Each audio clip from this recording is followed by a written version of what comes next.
Assalamualaikum warahmatullahi wabarakatuh. Perkenalkan, nama saya Pani dengan NIM 22114019 dari Prodi Pendidikan Bahasa Indonesia. Di sini saya akan menjelaskan tugas dari mata kuliah keterampilan berbicara. Yang pertama, mengapa keterampilan berbicara bersifat produktif.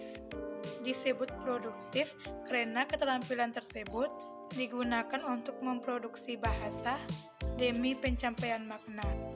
Kemampuan produktif merupakan proses seseorang dalam membuat atau merancang bahasa. Berbahasa merupakan kemampuan alamiah manusia yang terdapat pada bagian otaknya. Kemampuan produktif menuntun penutur menghasilkan tuturan dalam komunikasi. Dan yang kedua, berbicara sebagai seni dan ilmu. Wilayah berbicara biasanya dibagi menjadi dua bidang umum, yaitu yang pertama, berbicara terapan atau berbicara fungsional, dan yang kedua, pengetahuan dasar berbicara. Kalau kita memandang berbicara sebagai seni, maka penerapannya terletak pada penerapannya sebagai alat komunikasi dalam masyarakat. Dan butir-butir yang mendapat perhatian antara lain, yang pertama, berbicara di muka umum, dan yang kedua, semantik atau pemahaman makna kata, dan yang ketiga, diskusi kelompok, dan yang keempat, argumentasi, dan yang kelima, debat, dan yang keenam, prosedur parlementer, dan yang ketujuh, penafsiran lisan, yang kedelapan, seni drama, dan yang kesembilan, berbicara melalui udara. Dan kalau kita memandang berbicara sebagai ilmu, maka hal-hal yang perlu ditelaah adalah yang pertama, mekanisme berbicara dan mendengar, dan yang kedua, latihan dasar bagi ajaran dan suara, dan yang ketiga, bunyi-bunyi bahasa, dan yang keempat, bunyi-bunyi dalam rangkaian ujaran, dan yang kelima, wowel-wowel, dan yang keenam, diktong-diktong, yang ketujuh, konsonan-konsonan, yang kedelapan, patologi ujaran. Konsep-konsep dasar yang mendasari pendidikan berbicara dapat dikelompokkan dalam tiga kategori, yaitu yang pertama, hal-hal yang berkenaan dengan hakikat atau sifat dasar ujaran, dan yang kedua, hal-hal yang menyatakan proses-proses intelektual yang dilakukan untuk mengembangkan kemampuan berbicara yang baik. Dan yang ketiga, hal-hal yang membutuhkan seseorang untuk mencapai keterampilan-keterampilan berbicara.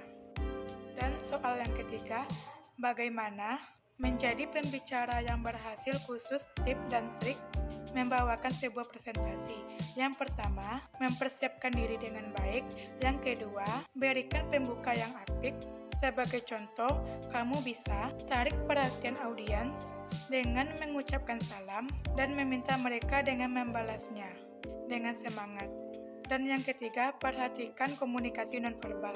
Ia mampu untuk bergerak bebas sambil melakukan kontak mata dengan audiens. Dan yang keempat, perhatikan slide materi. Sederhana saja, hindari warna-warna yang terlalu terang, hindari penjelasan di slide yang berlebihan, serta beri warna yang kontras antara warna background dan tulisan. Dan yang kelima, tetap percaya diri. Dan yang keenam, mencari mentor untuk latihan. Berlatih bersama seorang mentor dengan public speaking andal bisa membantumu untuk membawakan presentasi yang baik. Dan di luar itu, jika kamu merasa lebih nyaman sendiri, pilihanmu adalah menonton video khusus latihan presentasi di YouTube. Dan yang ketujuh, evaluasi dan terus berlatih. Dan yang kedelapan, menggunakan jeda secara efektif. Tidak hanya itu, jeda sebentar juga membantumu untuk mengingat poin selanjutnya yang akan kamu sampaikan. Dan yang kesembilan, melibatkan audiens. Untuk melakukannya, kamu bisa memberikan pertanyaan yang mudah dijawab audiens atau berintegrasi langsung dengan mereka. Dan yang ke-10, tarik nafas dan buat dirimu rileks. Cobalah untuk menarik napas panjang beberapa kali supaya kamu rileks dan mengurangi rasa gugup. Baiklah, sampai di sini dulu jawaban yang dapat saya jelaskan. Assalamualaikum warahmatullahi wabarakatuh. Sampai jumpa lagi teman-teman.